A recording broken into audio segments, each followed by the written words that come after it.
किल्ले रायगडावर आज तिथीनुसार 352वा शिवराज्याभिषेक सोहळा साजरा होतो।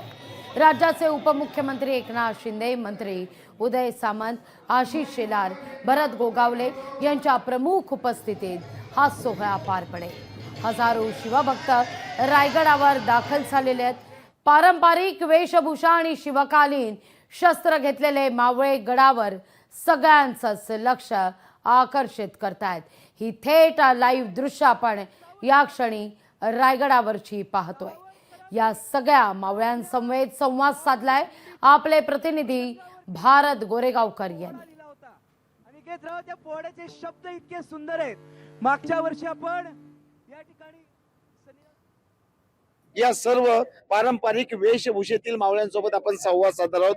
दादा, ही जी वेशभूषा साकारलेली आहे, अंगावरती अशा पद्धतीचा मावळ्याचा वेश चढल्यानंतर कसं वाटतं? हा अंगारका केवळ फक्त एक वस्त्र नसून आम्हाला एक प्रेरणा आहे। ही प्रेरणा आम्ही वर्षभर घेऊन आम्ही आयुष्य आमचं लढत असतो। कारण ह्या वेशभूषेत अख्खा आमचं आयुष्य दडलेलं आहे। कारण पूर्वीचे जे मावळे आहेत त्यांनी ह्या अख्ख्या आपल्या सह्याद्रीवरती, आपल्या खांद्यावरती आपलं रक्त सांडलेलं आहे। तर ह्या रक्ताची आपल्याला जाणीव ठेवून त्याच प्रेरणा आपल्याला पुढे घेऊन तेच आम्ही पारंपरिक वेशभूषेतून आम्ही लोकांना हे सांगू इच्छितो की बाबा, पूर्वीचे मावळे कसे जगले होते। आता आपण जर का हे बघितलं ना, तर हा एक भाल्याचा प्रकार आहे। ह्याला आपण विटा बोलतो। विटा जर का आपण बघितलं तर शिवाकाशीत नावाचा जो मावळा होता महाराजांचा, त्याच्या हातामध्ये सरस आपल्याला हे शस्त्र पाहायला मिळायचं।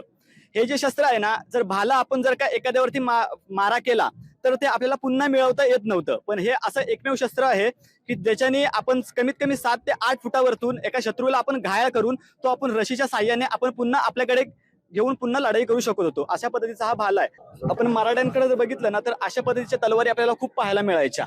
व्हिडिओ जर्नलिस्ट ओम गोरेगावकर सह भारत गोरेगावकर, लोकशाही मराठी, रायगड।